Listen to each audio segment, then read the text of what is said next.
প্রিয় শিক্ষার্থী বন্ধুরা, আসসালামু আলাইকুম। স্বাগতম জানাচ্ছি বাংলাদেশ শিক্ষা বার্তার নতুন একটি ভিডিওতে।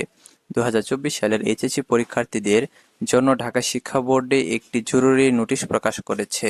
এটি মূলত তোমাদের রেজাল্ট তৈরি প্রসঙ্গে। তো এই নোটিশ সম্পর্কে তোমরা বেশিরভাগ শিক্ষার্থী অবগত রয়েছে, অনেকে অবগত নেই। তো এই নোটিশটি তোমরা অনেকেই বুঝোনি, এরকমটা কিন্তু আমরা জানতে পেরেছি। তোমাদের যে ফেসবুক গ্রুপগুলো রয়েছে, ফেসবুকে এইচএসসি ব্যাচ 2024, সেখানে অনেক পোস্ট এবং অনেক কমেন্টগুলো দেখেছি। সেখানে তোমরা বলেছো যে তোমরা এই নোটিশটি আসলে বুঝোনি, এখানে কি বলেছে। তো আজকের এই ভিডিওতে তোমাদের এই নোটিশটি পুরোপুরি বুঝিয়ে দিব যে আসলে কি বলেছে, তোমাদের কি কি দিতে হবে এবং তোমাদের টিচারদের কি কি কর্তব্য, তোমাদের এগুলাই কিন্তু আজকের এই ভিডিওতে আলোচনা থাকবে। পাশাপাশি এর আগে কিন্তু আমরা একটি ভিডিওতে কিন্তু নোটিশটি কিন্তু তোমাদের বুঝিয়ে দিয়েছি, সেটি কিন্তু তোমাদের সকলের পক্ষে হয়তো দেখা সম্ভব হয়নি। অনেক স্টুডেন্ট যারা দেখেছো তারা আশা করি বুঝতে পেরেছো। তো আজকের এই ভিডিওটি তোমাদের তাদের জন্য যারা তোমরা বুঝতে পারোনি। তো তোমরা যারা ভিডিওটি দেখতেছো প্রথম থেকে শেষ পর্যন্ত দেখতে থাকো, এবং আমাদের চ্যানেলটি যারা এখনো সাবস্ক্রাইব করো না, আমাদের চ্যানেলটি সাবস্ক্রাইব করে রাখো। কারণ নতুন কোনো আপডেট আসলেই কিন্তু আমাদের এই চ্যানেল তোমরা পেয়ে যাবে নোটিফিকেশনের মাধ্যমে। আর সামনে তোমাদের অনার্স ভর্তি এবং ইউনিভার্সিটির ভর্তি পরীক্ষার সকল তথ্য কিন্তু আমাদের এই চ্যানেলে পেয়ে যাবা। তো আসলে আমরা মূল ভিডিওতে চলে আসি।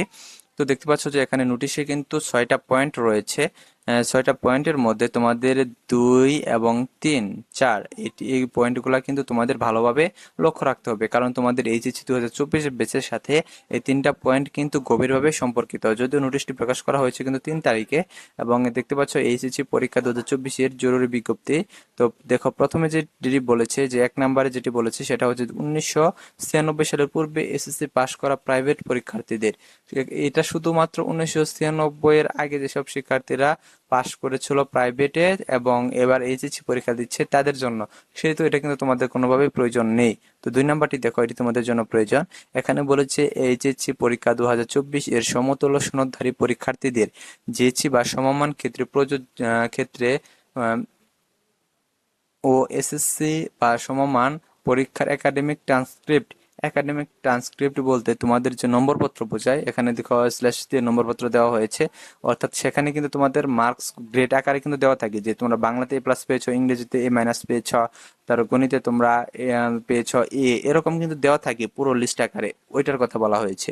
তারপর তোমাদের নম্বর বা গ্রেড প্রদান পদ্ধতি প্রমাণক কাগজপত্র সহ, অর্থাৎ তোমরা এটা কিন্তু দেখা যায় যে তোমাদের যে মূল বোর্ড থেকে যেটি দেওয়া যায় সেটা তোমরা কপি তোমরা ইন্টারনেট পারো, এবং তোমরা ইন্টারনেট থেকে কিন্তু ডাউনলোড করেও কিন্তু দিতে পারো।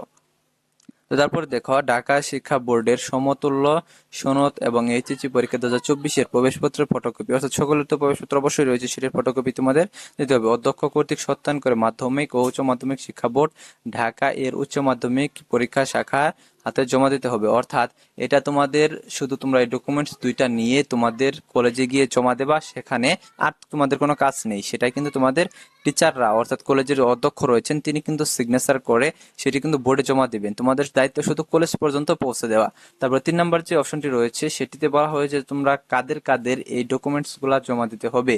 তো তোমাদের সকল শিক্ষার্থীদের কিন্তু এই ডকুমেন্টস গুলা জমা দিতে হবে না, এটা এর আগের ভিডিওতেও বলেছি। এখানে কাদের কাদের জমা দিতে হবে সেটা বলেছে এখানে, যে সকল পরীক্ষার্থী কারিগরি শিক্ষা বোর্ড, মাদ্রাসা শিক্ষা বোর্ড এবং উন্মুক্ত বিশ্ববিদ্যালয় থেকে জেএসসি বা সমমান ও এসএসসি বা সমমান পরীক্ষা উত্তীর্ণ হয়ে 2024 সালের এইচএসসি পরীক্ষায় অংশগ্রহণ করেছে, তাদের জেএসসি বা সমমান ও এসএসসি বা সমমান পরীক্ষার একাডেমিক ট্রান্সক্রিপ্ট এবং এইচএসসি পরীক্ষা 2024 এর প্রবেশপত্রের ফটোকপি ভারপ্রাপ্ত কর্মকর্তা বা অধ্যক্ষ কর্তৃক সত্যায়ন করে মাধ্যমিক ও উচ্চ মাধ্যমিক শিক্ষা বোর্ড ঢাকা এর উচ্চ মাধ্যমিক শাখার হাতে জমা দিতে হবে। অর্থাৎ এখানে কিন্তু উল্লেখ করে দিয়েছে যে তোমাদের কাদের কাদের দিতে হবে। তোমাদের দিতে হবে যাদের, সেটা হচ্ছে কারিগরি শিক্ষা বোর্ড, মাদ্রাসা শিক্ষা বোর্ড এবং উন্মুক্ত বিশ্ববিদ্যালয় থেকে যারা তোমরা জেএসসি এবং এসএসসি পাশ করেছো, শুধুমাত্র তাদের জন্য। আর যারা জেনারেল বোর্ড থেকে তোমরা পাশ করেছো তাদের কিন্তু কোনো ডকুমেন্টস দিতে হবে না, এটা কিন্তু সকল বোর্ডের জন্য প্রযোজ্য।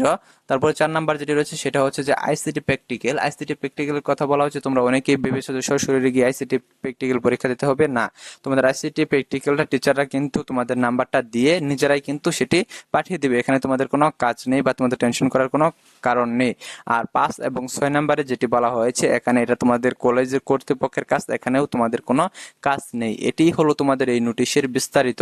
তো তোমরা যদি এখনো না বুঝে থাকো তাহলে অবশ্যই আমাদের কমেন্টে জানাবা, আমি পুনরায় কিন্তু তোমাদের যেভাবে হোক বুঝিয়ে দেওয়ার চেষ্টা করবো। আমাদের ফেসবুক পেজ রয়েছে, সেখানে তোমরা এসএমএস করতে পারো। আর এখনো যারা আমাদের চ্যানেল সাবস্ক্রাইব করো না, আমাদের চ্যানেল সাবস্ক্রাইব করে রাখো, নতুন আপডেট আসলে সাথে সাথে কিন্তু তোমরা সেটি নোটিফিকেশনের মাধ্যমে পেয়ে যাবা। ধন্যবাদ সকলকে পুরো ভিডিওটি দেখার জন্য।